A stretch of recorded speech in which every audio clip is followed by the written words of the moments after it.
परिचय। मुझे ढेर सारे काम निपटाने हैं। मैं बहुत थक गई हूँ। मुझ में और अधिक ऊर्जा शेष नहीं बची है। माँ, तुम्हें ऊर्जा की आवश्यकता क्यों पड़ती है? बेटा, हम लोगों को प्रतिदिन ढेर सारे कार्य करने पड़ते हैं, जैसे पढ़ना, लिखना, सोचना, साइकिल चलाना आदि। इसलिए इस समस्त गतिविधियों को पूर्ण करने के लिए हमें ऊर्जा की आवश्यकता पड़ती है। माँ, ये वॉशिंग मशीन भी तो कार्य करती है। क्या इसको भी ऊर्जा की आवश्यकता होती है? हाँ, परंतु इसमें अंतर है। आओ, मैं तुम्हें कार्य एवं ऊर्जा के विषय में बताती हूँ। उद्देश्य। इस पाठ के अंत में आप निम्न करने में सक्षम हो जाएंगे: कार्य एवं ऊर्जा को परिभाषित करना, ऊर्जा के भिन्न रूपों को लिखना, स्थितिज ऊर्जा एवं गतिज ऊर्जा के व्यंजकों को लिखना, ऊर्जा संरक्षण की विधियों को समझना, बल को परिभाषित करना एवं कार्य, ऊर्जा और बल की इकाइयों को लिखना।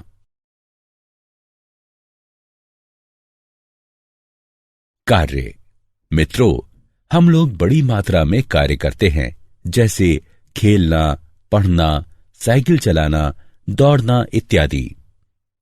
इन सभी कार्यों के लिए बहुत सारी ऊर्जा की आवश्यकता पड़ती है, परंतु वैज्ञानिक परिभाषा के अनुकूल जो कठिन श्रम है, उससे अल्प कार्य भी हो सकते हैं। कैसे? आओ देखते हैं। इस विशाल ट्रक को देखो। हम इसको धक्का देने के लिए कठिन श्रम करते हैं, परंतु तमाम प्रयासों के पश्चात भी ट्रक का स्थान परिवर्तित नहीं होता। हम थक जाते हैं। कठिन श्रम के पश्चात भी हम लोगों ने कोई कार्य नहीं किया, क्योंकि ट्रक का स्थानांतरण नहीं हुआ। हम कह सकते हैं कि हमने कठिन श्रम किया, परंतु विज्ञान की दृष्टि में हमारे द्वारा ट्रक पर कोई कार्य नहीं किया गया। हम विज्ञान में कार्य पथ का भिन्न प्रकार से प्रयोग करते एवं परिभाषित करते हैं। उदाहरण के लिए, अगर हम एक ऊंचे पर्वत पर चढ़ते हैं तो विज्ञान के अनुसार हमने बहुत कार्य किया है। कार्य की वैज्ञानिक अवधारणा। कार्य संपन्न होने के लिए इन दोनों स्थितियों को संतुष्ट किया जाना आवश्यक है। प्रथम तो यह कि किसी वस्तु पर बल का प्रयोग हो। द्वितीय यह कि वस्तु का स्थानांतरण हो। आइए हम कुछ परिस्थितियों पर नजर डालते हैं। यदि हम एक मेज को खींचते हैं और मेज अपने स्थान से कुछ दूर खिसकती है, यहां हमने खींचने के लिए मेज पर एक बल आरोपित किया और यह स्थानांतरित हो गया।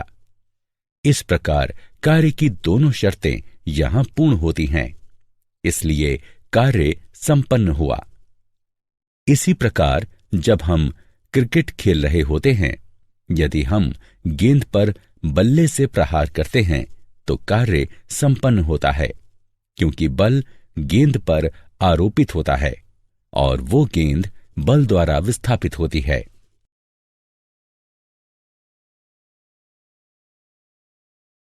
अचर बल द्वारा निष्पादित कार्य। विज्ञान में कार्य की अवधारणा को समझने के लिए आइए एक समस्या पर विचार करते हैं। समस्या है, बल विस्थापन की दिशा में लग रहा है। अब एक अचर बल F को एक वस्तु पर आरोपित करते हैं। वस्तु आरोपित बल की दिशा में S दूरी तक विस्थापित होती है। इस प्रकार W संपन्न कार्य को मान लेते हैं। हमें स्पष्ट करना है कि कार्य बल और विस्थापन के गुणनफल के बराबर होता है। किया गया कार्य बराबर बल गुणा विस्थापन, अर्थात W is equal to F into S. इस प्रकार से किसी भी वस्तु पर बल लगाने से संपन्न कार्य बल और बल की दिशा में वस्तु द्वारा तय की गई दूरी के गुणनफल के परिमाण के बराबर होता है। कार्य का केवल परिमाण होता है और इसकी कोई दिशा नहीं होती। अगर F is equal to 1 newton और S बराबर 1 मीटर, तब बल द्वारा किया गया कार्य 1 न्यूटन मीटर होगा। कार्य की इकाई न्यूटन मीटर, Nm या जूल यानी J है। इस प्रकार 1 न्यूटन मीटर या 1 जूल किसी वस्तु पर किए गए कार्य की मात्रा है। जब वस्तु पर 1 न्यूटन का बल लगता है और वह बल की दिशा में 1 मीटर विस्थापित होती है।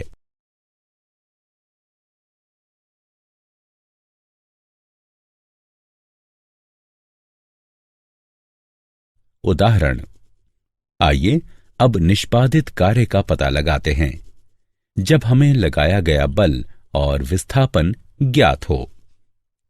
एक छात्र जमीन से अपना स्कूल बैग उठाता है और उसे भूतल से 1.5 मीटर ऊपर अपने कंधे पर रखता है।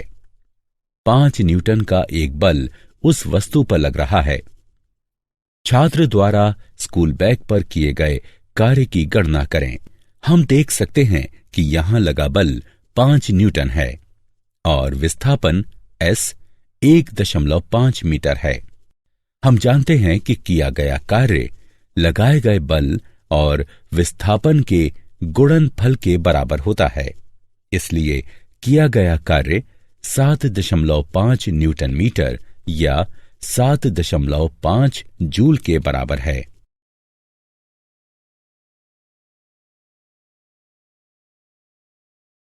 ऊर्जा। अब हम जानते हैं कि किसी भी प्रकार के कार्य के लिए ऊर्जा की आवश्यकता होती है। किसी भी कार्य को पूर्ण करने के लिए ऊर्जा आवश्यक है, परंतु प्रश्न ये भी है कि ये ऊर्जा आती कहां से है। हमारे लिए सूर्य ऊर्जा का सबसे बड़ा स्रोत है। हमारी ऊर्जा के कई स्रोत सूर्य से ही उत्पन्न हुए हैं। ऊर्जा स्रोतों को 2 समूहों में वर्गीकृत किया जा सकता है, अनवीकरणीय और नवीकरणीय।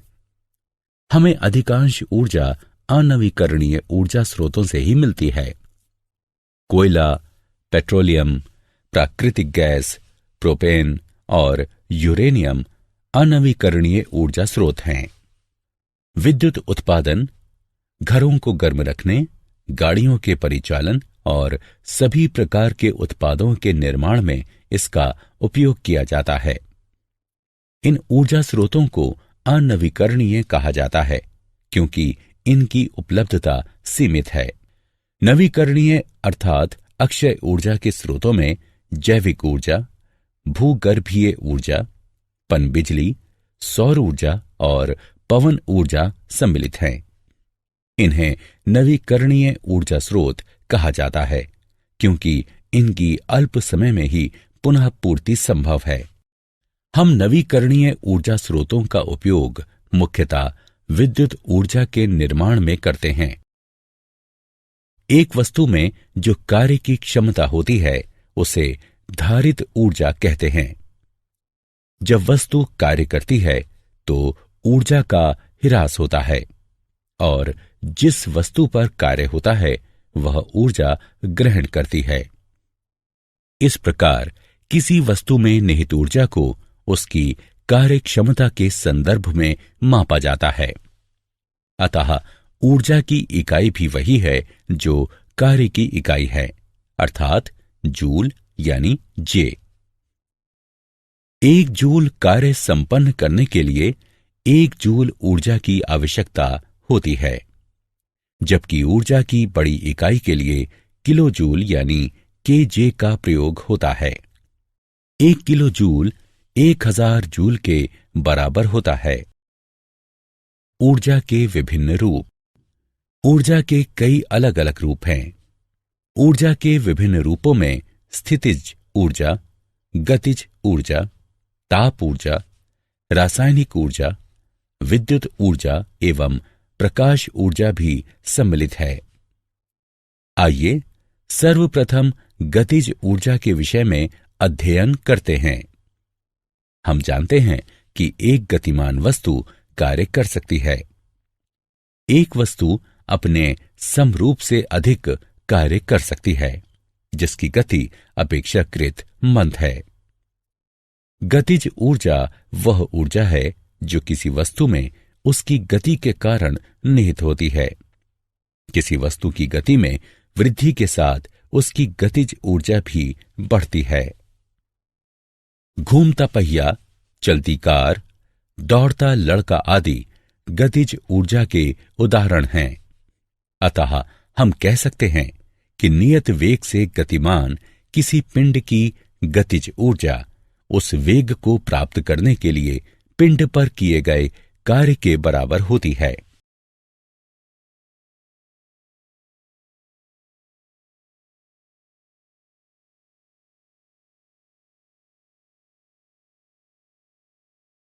गतिज ऊर्जा का समीकरण। अब आइए हम किसी वस्तु की गतिज ऊर्जा को एक समीकरण के रूप में व्यक्त करें। मान लेते हैं कि m द्रव्यमान का एक पिंड एक समान वेग यानी u के साथ बढ़ रहा है। अब इसके s दूरी तक विस्थापित होने के बाद विस्थापन की दिशा में एक नियत बल F लगाते हैं। हम जानते हैं कि किया गया कार्य अर्थात W, लगाए गए बल F एवं तय की गई दूरी S के गुणनफल के बराबर होती है। वस्तु पर किए गए कार्य के कारण इसकी गति में भी परिवर्तन आएगा। चलिए मान लेते हैं कि वस्तु का वेग पहले u था, जो बल लगने के बाद v हो गया। मान लेते हैं कि बल लगने से उत्पन्न त्वरण a है। एक समान त्वरण a से गतिमान वस्तु के प्रारंभिक वेग u और अंतिम वेग v एवं विस्थापन s के मध्य संयोजन करने पर v वर्ग घटा u वर्ग बराबर 2as। इस प्रकार s बराबर v वर्ग घटा u वर्ग बटे 2a। हम जानते हैं कि F बराबर ma। अतः कार्य के समीकरण में F एवं S के परिमाणों का उपयोग करने पर कार्य W बराबर ma गुणा कोष्ठक में v वर्ग घटा u वर्ग बटे 2a, या फिर हम इसे ऐसे भी लिख सकते हैं W बराबर 1/2 m कोष्ठक में v वर्ग घटा u वर्ग। यदि वस्तु अपनी अचल स्थिति से गति प्रारंभ करती है तो उसका प्रारंभिक वेग u बराबर 0 होगा। अतः वस्तु द्वारा किया गया कार्य होगा W बराबर 1/2 m v का वर्ग। स्पष्ट है कि किया गया कार्य वस्तु की गतिज ऊर्जा में हुए परिवर्तन के बराबर है। इस प्रकार समान वेग v से गतिशील m द्रव्यमान वाली वस्तु में निहित गतिज ऊर्जा है। E के बराबर 1/2 m v का वर्ग।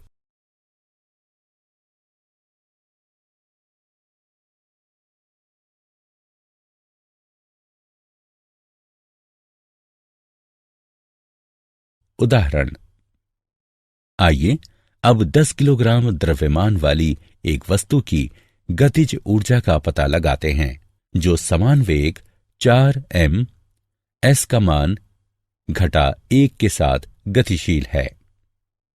समाधान। यहां वस्तु का द्रव्यमान m बराबर 10 किलोग्राम, वस्तु का वेग बराबर 4m s का मान घटा 1। गतिज ऊर्जा के समीकरण की मदद से हमें प्राप्त होता है बराबर 1/2 गुणा 10 kg गुणा 4 ms का मान घटा 1 गुणे 4 ms का मान घटा 1 बराबर 80 जूल। अतः इस वस्तु की गतिज ऊर्जा 80 जूल है। स्थितिज ऊर्जा। स्थितिज ऊर्जा को समझने के लिए आइए इस गतिविधि को करते हैं। एक रबड़ का टुकड़ा लो, उसको एक छोर से पकड़ो और दूसरे छोर को खींचो। तुम देखोगे कि रबड़ के टुकड़े में खिंचाव आता है। अब रबड़ के टुकड़े के एक छोर को छोड़ दो। तुम क्या देखते हो? रबड़ का टुकड़ा अपनी वास्तविक लंबाई को पुनः प्राप्त कर लेता है। इसका अर्थ यह हुआ कि रबड़ के टुकड़े ने खिंचाव की स्थिति में ऊर्जा ग्रहण की थी। क्या तुम जानते हो कि जब रबड़ के टुकड़े को एक छोर से खींचा गया तब उसने ऊर्जा कैसे ग्रहण की? यहां वस्तु पर किए गए कार्य के कारण ऊर्जा संचित हुई। किसी वस्तु में ऊर्जा का हस्तांतरण होता है तो वो स्थितिज ऊर्जा के रूप में संचित होती है। यदि ये वस्तु के वेग या गति में परिवर्तन का कारक नहीं बनती। जब हम रबड़ के टुकड़े को खींचते हैं तो हम ऊर्जा का हस्तांतरण करते हैं। जो ऊर्जा रबड़ के टुकड़े में हस्तांतरित होती है वही उसकी स्थितिज ऊर्जा है। वस्तु द्वारा अर्जित स्थितिज ऊर्जा वह ऊर्जा है जो उस वस्तु की स्थिति अथवा उसके विन्यास के प्रभाव स्वरूप उसमें उपस्थित है। ऊंचाई पर किसी वस्तु की स्थितिज ऊर्जा। गुरुत्वीय स्थितिज ऊर्जा किसी वस्तु में संचित वो ऊर्जा है जो उसकी ऊर्ध्वाधर स्थिति अथवा ऊंचाई का परिणाम है। आइए ऊंचाई पर रखी किसी वस्तु के गुरुत्वीय स्थितिज ऊर्जा के प्रभाव का पता लगाते हैं। मान लेते हैं कि एक वस्तु है जिसका द्रव्यमान m है। वस्तु को भूतल से ऊंचाई h तक ऊपर उठाते हैं। ऐसा करने के लिए एक बल की आवश्यकता होगी। वस्तु को ऊपर उठाने के लिए जो न्यूनतम बल लगता है वह वस्तु के भार के बराबर होता है। वस्तु स्वयं पर किए गए कार्य के बराबर ऊर्जा ग्रहण करती है। आइए मान लेते हैं कि वस्तु पर गुरुत्वाकर्षण के विरुद्ध किया गया कार्य W है, अर्थात किया गया कार्य W बराबर बल गुणा विस्थापन, जो कि mg गुणा h के बराबर है। W बराबर mgh। चूंकि वस्तु पर किया गया कार्य mgh के बराबर है, अतः वस्तु द्वारा mgh इकाई के समतुल्य ऊर्जा प्राप्त की गई। यह वस्तु की स्थितिज ऊर्जा है। इसी प्रकार गुरुत्वाकर्षण द्वारा किया गया कार्य वस्तु की ऊर्ध्वाधर ऊंचाइयों के प्राथमिक और अंतिम स्थितियों में अंतर पर निर्भर करता है। इसका वस्तु के विस्थापन के मार्ग से कोई संबंध नहीं है।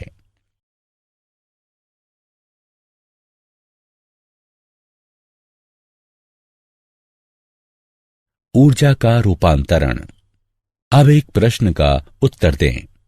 क्या हम ऊर्जा को उसके एक रूप से दूसरे में परिवर्तित कर सकते हैं? हां, ऊर्जा के एक रूप को किसी दूसरे ऊर्जा के रूप में परिवर्तित किया जा सकता है। आइए एक छोटा सा उदाहरण देखें। जब हम बल्ब को चालू करते हैं तो विद्युत ऊर्जा प्रकाश ऊर्जा में परिवर्तित हो जाती है। इसी प्रकार जब हम टीवी चालू करते हैं तो विद्युत ऊर्जा ऊष्मा ऊर्जा, ध्वनि ऊर्जा एवं प्रकाश ऊर्जा में परिवर्तित हो जाती है।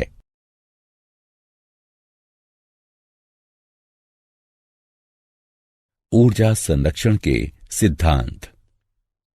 अब हम जानते हैं कि ऊर्जा एक रूप से दूसरे रूप में परिणत हो सकती है। जब भी ऊर्जा का रूपांतरण होता है तो संपूर्ण ऊर्जा अपरिवर्तित बनी रहती है। यही ऊर्जा संरक्षण का सिद्धांत है। इस सिद्धांत के अनुसार ऊर्जा मात्र एक रूप से दूसरे में रूपांतरित होती है। ये ना तो निर्मित की जा सकती है और ना ही नष्ट। संपूर्ण ऊर्जा रूपांतरण के पहले और बाद में भी अक्षुण्ण बनी रहती है। आइए हम एक साधारण उदाहरण पर विचार करें। m द्रव्यमान की एक वस्तु लेते हैं, उसे एक ऊंचाई h से स्वतंत्र रूप से नीचे गिरने देते हैं। प्रारंभ में इसकी स्थितिज ऊर्जा mgh है एवं गतिज ऊर्जा 0 है। गतिज ऊर्जा 0 क्यों है? गतिज ऊर्जा 0 इसलिए है क्योंकि इसका वेग 0 है। इस प्रकार वस्तु की कुल ऊर्जा mgh है। जैसे ही ये गिरेगा, इसकी स्थितिज ऊर्जा गतिज ऊर्जा में परिवर्तित हो जाएगी। यदि दिए गए निर्दिष्ट क्षण में v वस्तु का वेग है तो गतिज ऊर्जा 1/2 mv वर्ग होगी। जिस समय तक वस्तु का गिरना जारी रहेगा, वस्तु की स्थितिज ऊर्जा घटेगी, जबकि उसकी गतिज ऊर्जा में वृद्धि होगी। जब वस्तु धरातल पर लगभग पहुंचने वाली होगी, h बराबर 0 और v उच्चतम बिंदु पर होगा। इस प्रकार गतिज ऊर्जा अधिकतम और स्थितिज ऊर्जा निम्नतम होगी। यद्यपि वस्तु की स्थितिज ऊर्जा और गतिज ऊर्जा का योगफल सभी बिंदुओं पर समान ही होगा, अर्थात स्थितिज ऊर्जा जमा गतिज ऊर्जा बराबर स्थिरांक अथवा mgh जमा 1/2 mv का वर्ग बराबर स्थिरांक। किसी वस्तु की गतिज ऊर्जा और स्थितिज ऊर्जा का योगफल उस वस्तु की संपूर्ण यांत्रिक ऊर्जा है। हमने पाया कि वस्तु के तेजी से नीचे गिरते समय किसी भी बिंदु पर स्थितिज ऊर्जा में जितनी कमी आई, उसी मात्रा में गतिज ऊर्जा में वृद्धि दर्ज की गई। वहीं उसी प्रकार गुरुत्वीय स्थितिज ऊर्जा का गतिज ऊर्जा में रूपांतरण भी जारी रहा।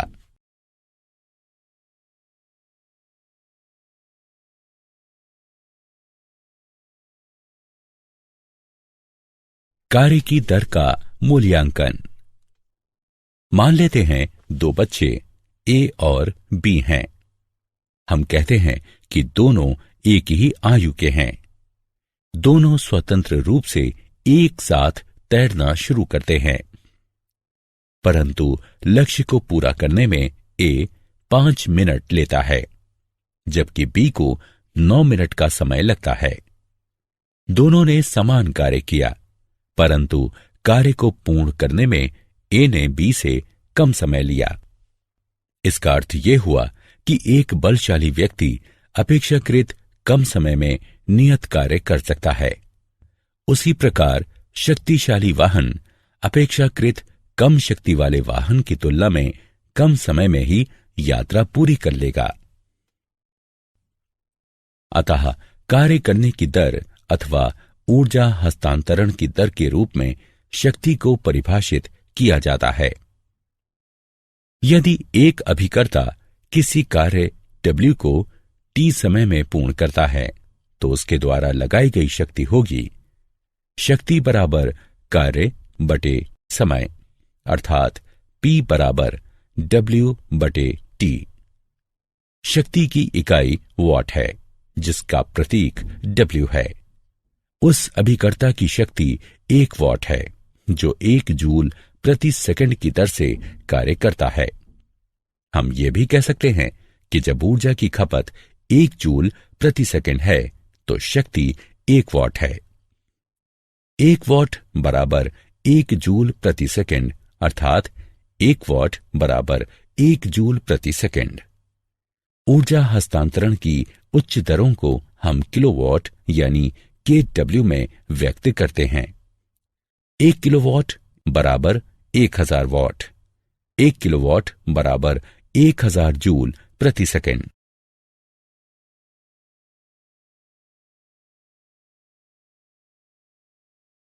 ऊर्जा की वाणिज्यिक इकाई। हम जानते हैं कि ऊर्जा की इकाई जूल है, परंतु जूल द्वारा ऊर्जा की बड़ी मात्रा को व्यक्त नहीं किया जा सकता। उसके लिए हम ऊर्जा की बड़ी इकाई का उपयोग करते हैं, जिसे किलोवाट घंटा kWh कहा जाता है। एक यंत्र का उदाहरण लेते हैं जो प्रति सेकंड 1000 जूल ऊर्जा की खपत करता है। यदि यह यंत्र अनवरत 1 घंटे तक काम करता है तो 1 किलोवाट घंटा ऊर्जा की खपत होगी। इस प्रकार 1 घंटे में 1000 जूल प्रति सेकंड अर्थात 1 किलोवाट की दर से 1 किलोवाट घंटा ऊर्जा का उपयोग किया गया। अतः 1 किलोवाट घंटा बराबर 1 किलोवाट गुणा 1 घंटा बराबर 1000 वॉट गुणा 3600 सेकेंड बराबर 36 लाख जूल। 1 किलोवाट घंटा बराबर 3.6 गुणा 10⁶ जूल। हमारे घरों और बड़े कल कारखानों में जो ऊर्जा खपत होती है उसे सामान्यतः किलोवाट घंटा में ही मापा जाता है। क्या आप जानते हैं जेम्स प्रेस्कॉट जूल ब्रिटेन के उत्कृष्ट भौतिक शास्त्री थे। उन्हें विद्युत और थर्मोडायनामिक्स के क्षेत्र में उत्कृष्ट शोध के लिए जाना जाता है। अन्य चीजों के मध्य उन्होंने विद्युत धारा के ऊष्मीय प्रभाव से संबंधित एक सिद्धांत प्रतिपादित किया। उन्होंने प्रायोगिक रूप से ऊर्जा संरक्षण के सिद्धांत का सत्यापन एवं ऊष्मा के यांत्रिक समतुल्य की भी खोज की। उन्हीं के नाम पर ऊर्जा एवं कार्य की इकाई का नामकरण जूल हुआ। किसी वस्तु की स्थितिज ऊर्जा धरातल से उसकी ऊंचाई अथवा निर्धारित शून्य स्तर पर निर्भर करती है। किसी दी गई अवस्थिति में सतह के अनुरूप वस्तु में नियत स्थितिज ऊर्जा विद्यमान रह सकती है एवं सतह परिवर्तन की स्थिति में स्थितिज ऊर्जा का मूल्य भी परिवर्तित होता है।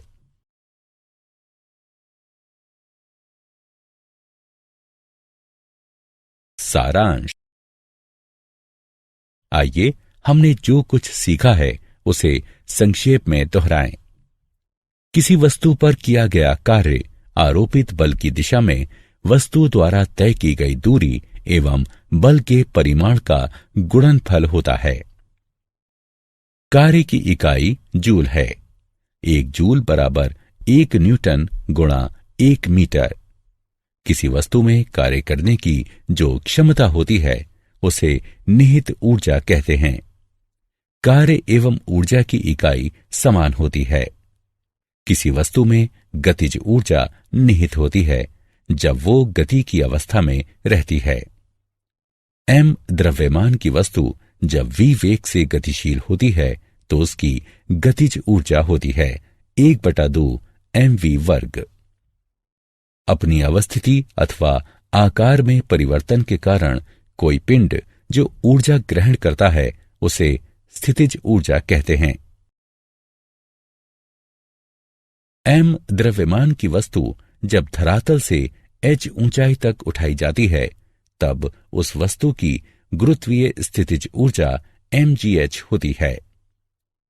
ऊर्जा संरक्षण सिद्धांत के अनुसार ऊर्जा का मात्र रूपांतरण हो सकता है। यह ना तो निर्मित की जा सकती है और न ही नष्ट। हस्तांतरण से पूर्व और पश्चात संपूर्ण ऊर्जा हमेशा नियत रहती है।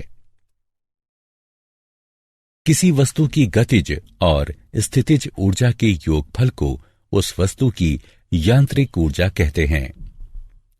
कार्य करने की दर को शक्ति के रूप में परिभाषित किया जाता है। शक्ति की SI इकाई वॉट है।